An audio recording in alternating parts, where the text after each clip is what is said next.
राजस्थान के डीग जिले में भारतीय पुरातत्व सर्वेक्षण यानी ASI को बहज गांव में ऐसी सभ्यता के प्रमाण मिले हैं जो 2500 ईसा पूर्व की मानी जा रही है।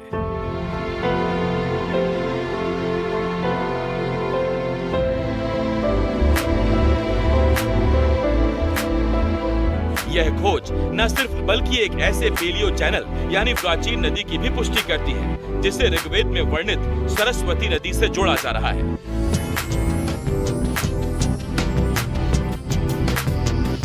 23 मीटर गहराई में दबा यह जल प्रणाली तंत्र दर्शाता है कि इस क्षेत्र में हजारों साल पहले उन्नत और सुनियोजित बस्तियां थी। खुदाई में मिट्टी के बर्तन, तांबे के सिक्के, यज्ञ कुंड और मौर्य काल की मूर्तियां ये सब बताते हैं कि यह ब्रज क्षेत्र सिर्फ धार्मिक नहीं, सांस्कृतिक और ऐतिहासिक विरासत का भी केंद्र रहा है।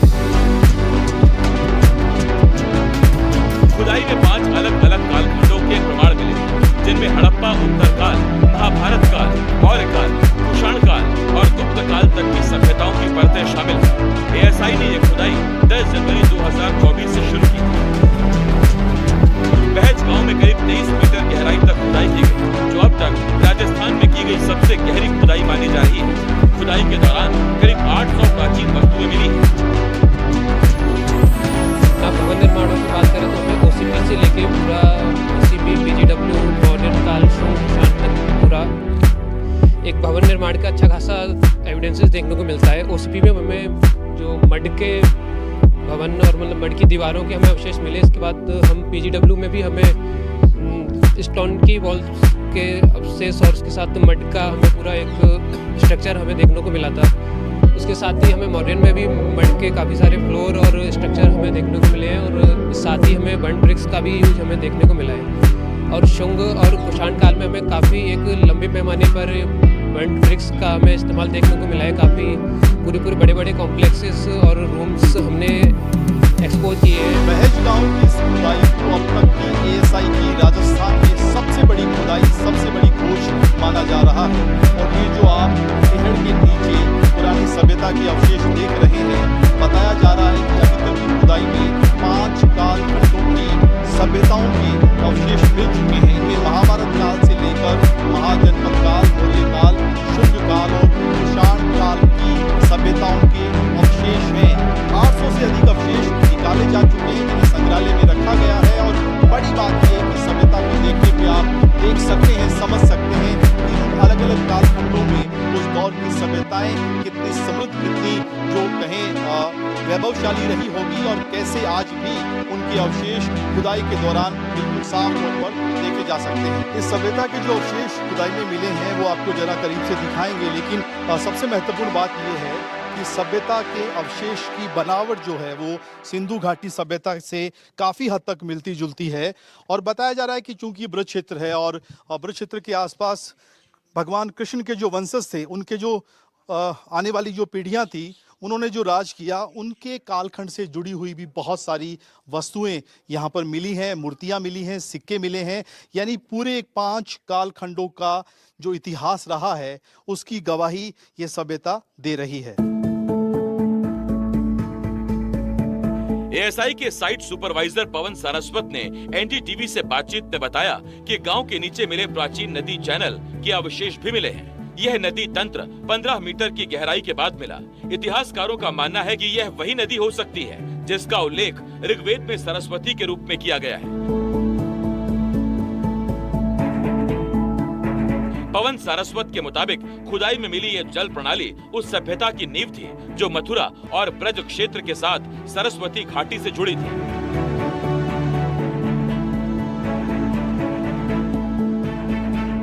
इस खुदाई में जो सबसे महत्वपूर्ण बात है वो ये कि इस खुदाई के दौरान ASI को इस तरह के साक्ष्य मिले हैं कि उन्होंने दावा किया है कि यहाँ पर भारत की प्राचीनतम सरस्वती नदी जो कि लुप्त हो गई, उसका पुराना प्रवाह तंत्र जो है वो यहाँ पर था। और जो तस्वीरें आप इस वक्त देख रहे हैं, हमारे सहयोगी कैमरामैन निर्मल आपको दिखा रहे हैं कि कैसे खुदाई के दौरान ये जो रास्ता है, इसी रूट से सरस्वती नदी का प्राचीनतम रूट जो है वो बताया जा रहा। हालांकि अभी तक ये कहा जा रहा था कि ये श्री गंगानगर हनुमानगढ़ का जो क्षेत्र था वहां से लेकर जैसलमेर और घग्गर तक ये जाती थी। अब ये नया रूट किस आधार पर कितना प्रामाणिक है, ये जांच का विषय। कई दशकों में ये कालीबंगा के बाद राजस्थान में हुए उत्खनन कार्यों में सबसे वृहद स्तर पे जो खुदाई या उत्खनन हुआ है वह है। और जो यहाँ से पुरावशेष हमें प्राप्त होते हैं वह भी हमें अलग अलग कालखंडों में अलग अलग सांस्कृतिक जमाव की बड़ी अच्छे से डिटेल में हमें जानकारियाँ देते साझा करते हैं, जो इतिहास के पुनर्गठन में हमें बहुत सहयोगी होगी।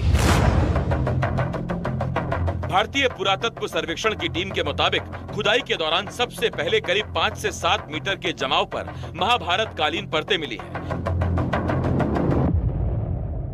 इनमें विशेष रूप से मिट्टी के बर्तनों के बड़े हिस्से, जिन पर आयताकार और वृत्ताकार चित्रांकन है।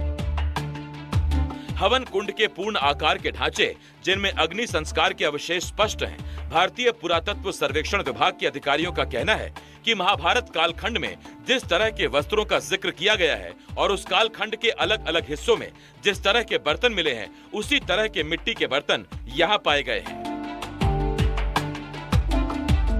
अश्विनी कुमार की एक दुर्लभ मूर्ति मिली है, जो वैदिक चिकित्सा देवताओं के प्रतीक मानी जाती है। ब्राह्मी लिपि की मुहरें, जो भारत में ब्राह्मी लिपि के अब तक के सबसे प्राचीन प्रमाण हो सकती हैं। पुरातत्वविदों का मानना है कि यह स्थल खुदाई में 400 ईसा पूर्व के आसपास की एक मूर्ति प्राप्त हुई है, जिसे मौर्य काल की मातृ देवी का सिर माना जा रहा है। गुप्तकालीन वास्तुकला शैली की मिट्टी की दीवारें और खंभे, धातु विज्ञान से जुड़ी भट्टियां, जिनमें तांबे और लोहे की कच्ची सामग्री के उपयोग के संकेत मिले। हड्डियों से बने औजार, इनमें सुई, कंघी और सांचे जैसी चीजें हैं, जो पहली बार भारत में स्वरूप में पाई गई हैं। सबसे महत्वपूर्ण खोजों में से एक पेलियो चैनल का मिलना है, जो गांव के नीचे 23 मीटर गहराई में मिला। इतिहासकारों और भूगर्भ शास्त्रियों ने इसे ऋग्वेद में वर्णित सरस्वती नदी का प्राचीन प्रवाह बताया है।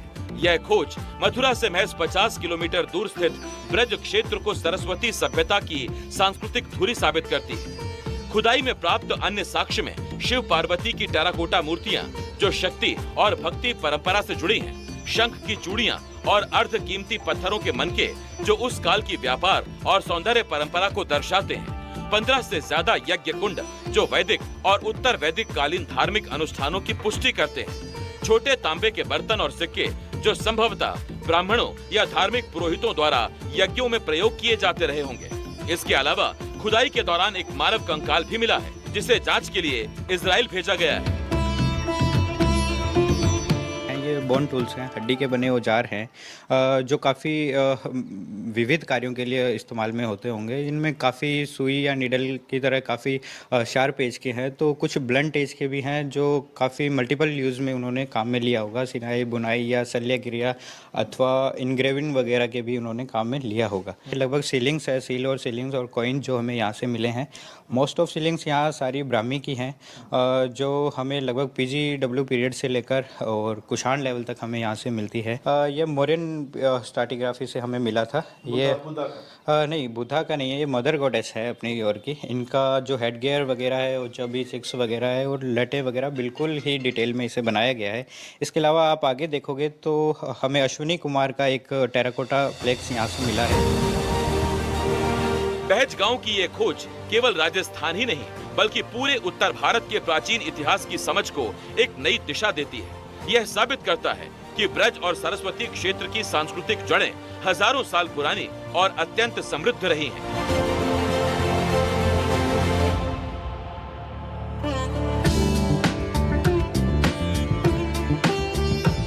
बहज खुदाई की रिपोर्ट अब केंद्रीय मुख्यालय से सांस्कृतिक मंत्रालय को भेजी जाएगी, जिससे इस पूरे क्षेत्र को राष्ट्रीय पुरातात्विक संरक्षित क्षेत्र घोषित किए जाने की संभावना है।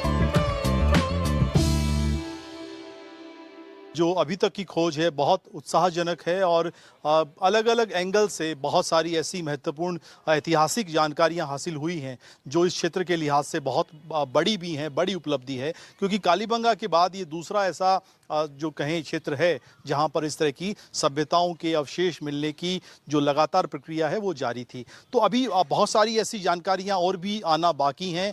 जब तमाम जो रिपोर्ट सामने आ जाएंगी तो शायद हमें राजस्थान के इस हिस्से में इतिहास दर इतिहास पीछे जाके कालखंड, करीब 4-5 कालखंड ऐसे हैं जहां पीछे जाकर सभ्यताओं को